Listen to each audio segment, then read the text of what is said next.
Il y avait un plan possible, un plan à 25 milliards qui revenait sur les 5 milliards faits aux grandes fortunes et puis les 20 milliards de doublement du CICE en 2019. Là, il y avait 25 milliards disponibles et qui ne coûtaient pas aux Français modestes, moyens, tous ceux qui aujourd'hui sont à la peine. Et malheureusement, le choix qui a été fait est un choix totalement différent. En fait, ce sont les Français qui vont eux-mêmes payer cette hausse de pouvoir d'achat. Pourquoi? Parce que la réalité, c'est que quand vous n'avez pas de recettes supplémentaires, eh bien, on puise dans ce qui existe déjà. Et donc, qui va payer tout ça?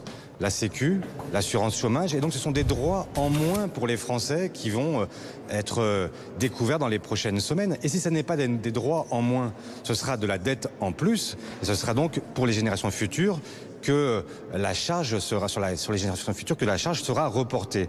Et donc, toute cette mise en scène d'hier soir est un peu, comme dirait le président de la République, de la poudre de perlimpinpin.